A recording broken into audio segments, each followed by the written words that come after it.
Okay, we're having a conversation. I'm deciding I'm going to listen to you, right? That's different than how people generally communicate, because usually when they communicate, they're doing something like, okay, we're going to have a conversation and I'm going to tell you why I'm right and I'll win if you agree. Or maybe you're having a conversation where, I don't know what you're trying to do. Maybe you're trying to impress the person you're talking to. So you're not listening to them at all. You're just thinking about what you're going to say next. Okay. If you agree with me and I find that out, I know nothing more than I knew before. I just know what I knew before. And maybe I'm happy about that because, you know, it didn't get challenged. But I'm no smarter than I was before. But maybe you're different than me, and so while I'm listening to you, you'll tell me something I don't like. Maybe it's something I find contemptible or difficult, whatever. Maybe you'll tell me something I don't know, and then I won't be quite as stupid. And then maybe I won't run painfully into quite as many things. And that's a really useful thing to know, especially if you live with someone and you're trying to make long-term peace with them, is they're not the same as you. And their way they look at the world and the facts that they pull out of the world aren't the same as your facts. And even though you're going to be overwhelmed with the proclivity to demonstrate that you're right, it is the case that two brains are better than one.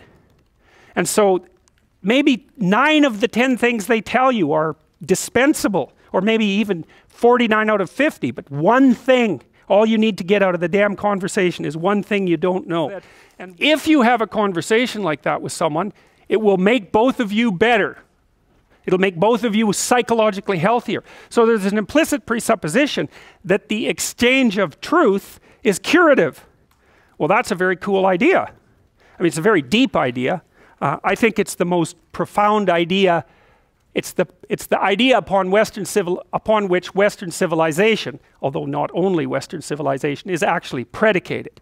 The idea that truth produces health. But for Rogers, that was the entire purpose of the Psychotherapeutic Alliance. You come to see me because you want to be better. You don't even know what that means necessarily, neither do I. We're going to figure that out together. But you come and you say, look, things are not acceptable to me, and maybe there's something I could do about that. So that's the minimal precondition to engage in therapy. Something's wrong, you're willing to talk about it truthfully, and you want it to be better. Without that, the therapeutic relationship does not get off the ground.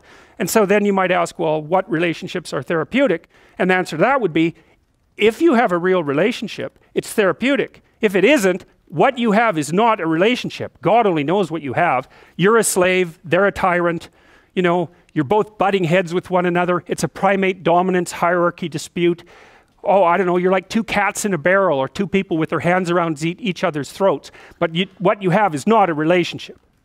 And so another thing that's really strange about this listening is that if you listen to people, they will tell you the weirdest bloody things so fast you just cannot believe it. So if you're having a conversation with someone and it's dull, it's because you're stupid. That's why. You're not listening to them properly because they're weird. They're like wombats or albatrosses or rhinoceroses or something. Like, they're strange creatures. And so if you were actually communicating with them and they were telling you how weird they really are, it would be anything but boring. So, and you can ask questions. That's a really good way of listening. But, you know, one of Rogers' points is, well, you have to be oriented properly in order to listen. And the orientation has to be, look, what I want out of this conversation is that the place we both end up is better than the place we left. That's it. That's what I'm after. And if you're not after that, you got to think, why the hell wouldn't you be after that? What could you possibly be after that would be better than that? You walk away smarter and more well-equipped for the world than you were before you had the conversation, and so does the other person. Well, maybe if you're bitter and resentful and angry and anxious and, you know, generally annoyed at the world, then that isn't what you want. You want the other person to walk away worse, and you too, because you're full of revenge. But, you know, you'll get what you want if you do that.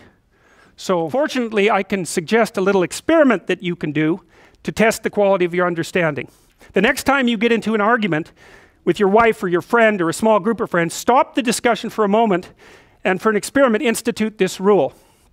Each person can speak up for himself only after he has first restated the ideas and feelings of the previous speaker accurately. And what accurately means is they have to agree with your restatement.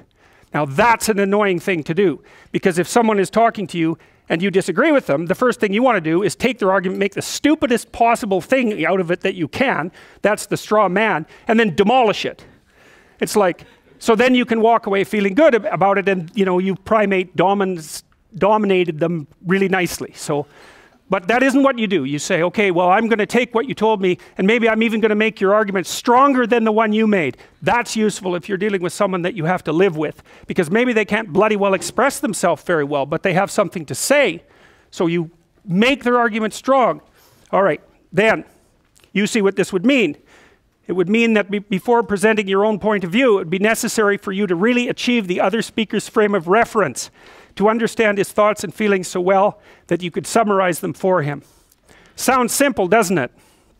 But if you'll try it, you'll find that it's the most difficult thing that you've ever done.